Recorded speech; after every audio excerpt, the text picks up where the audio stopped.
Yeah, I was kind of a weird guy. I mean, I studied a lot of yoga. Yeah. I mean, before that I did 3 hours of yoga a day for years. I had a martial arts studio. I was very into the subconscious mind. I had a hypnotherapy practice at the time, so I knew the power of the mind, but I didn't know that it could work to this extent, I mean, so I wanted to see if I could take it to the next level, and I thought, well, when you're weighing what you know against what you don't know, there's risk involved, but if you have a plan, you might actually wind up somewhere. So I took everything that I knew, and I just kind of trusted myself. I just kind of went for it. Anyway, I decided that when I was gonna clear on that image of what I wanted, I would surrender it to this spine, because I couldn't heal it, Joe Dispenza, but this intelligence, if it got the proper instructions, could.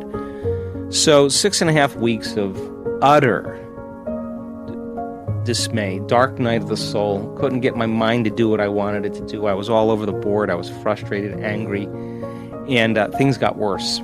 And then I wouldn't quit, though, so it'd take me hours to reconstruct my spine. And whenever I lost my focus, and I started thinking about living in a wheelchair, should I sell my home, should I sell my practice, I'd stop and start all over again, because that wasn't the image. Like when you're facing crisis, we tend to focus on what we don't want to have happen instead of what we do want to have happen. So when you say you were reconstructing your spine, like what were you doing? I was I was a little guy with a trowel, that was a mason, and I was kind of just running this trowel up my vertebrae, and just reconstructing it. And I can draw T8, T9, T10, T11, T12. No, I can draw it upside down left-handed. I know those vertebrae sideways, So the problem was that I just couldn't get my mind to do what I wanted to do, and so it would take me hours to get through it. And then 6.5 weeks, it was just like I hit a tennis ball in the sweet spot. I hit a golf ball just right. Something clicked, And then all of a sudden, what took me 3-4 hours to do, I was doing in 45 minutes. I was firing and wiring circuits in my brain. I was practicing being present and paying attention, and it's a skill. The more you practice it, I think the better you get at it. So then I started noticing significant changes in my body. I mean, big changes. My pain levels went away.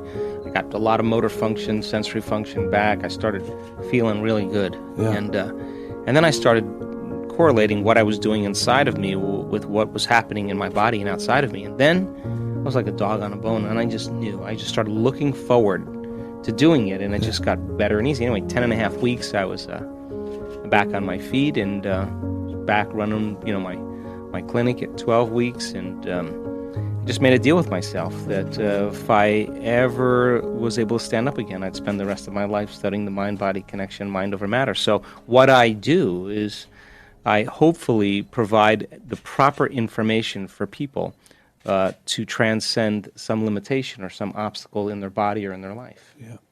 I had a goal because they told me that if I decided against the surgery, and of course they thought I hit my head, that I had a head injury, no one would do this, or I had PTSD, that my goal was 3 months. They didn't want to see anything because, bones usually take about 2 to 3 months to heal. And these bones are called medullary burns. They're spongy bones. So medullary bones just are more vascular in nature. So it wasn't anything to do for the first 3 months.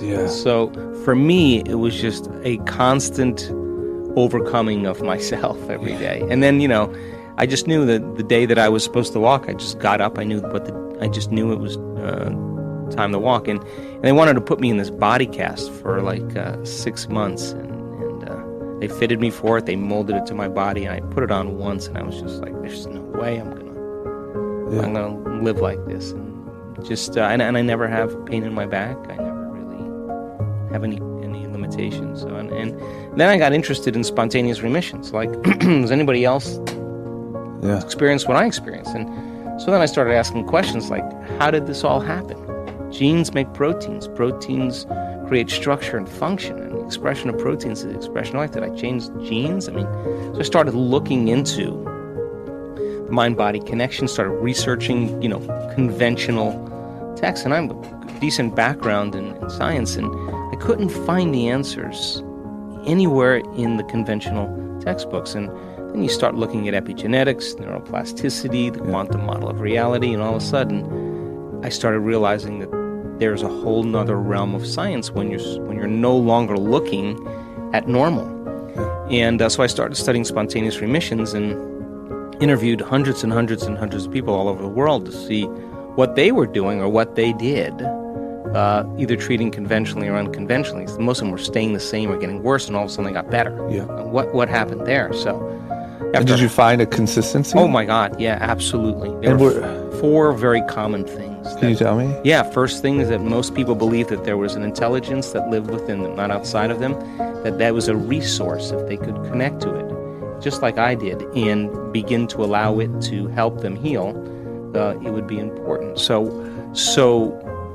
there's nothing mystical about this intelligence, and some people had a religious take on it, some people just a spiritual take, some people were just pragmatists that they just trusted, the whole way. The second thing was that on some level they thought that they had contributed or they were responsible for their own health condition, that the 10 years of living in stress, and living in stress is living in survival, and stress, as you know, knocks the brain and body out of balance.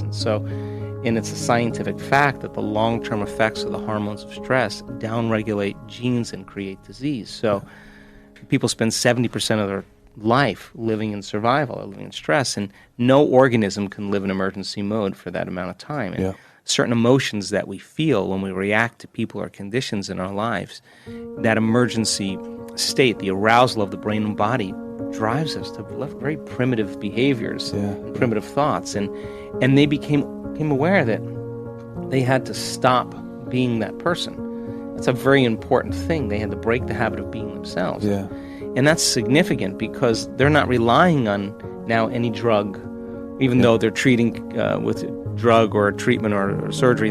They're all of a sudden taking more responsibility of paying attention to how they think, noticing how they act or how they speak, or looking at how they feel, and stop blaming somebody from 20 years ago that they just decided that they had to make the changes. So they had to break the habit of being themselves. Third thing I thought was so fascinating was that they had to reinvent themselves.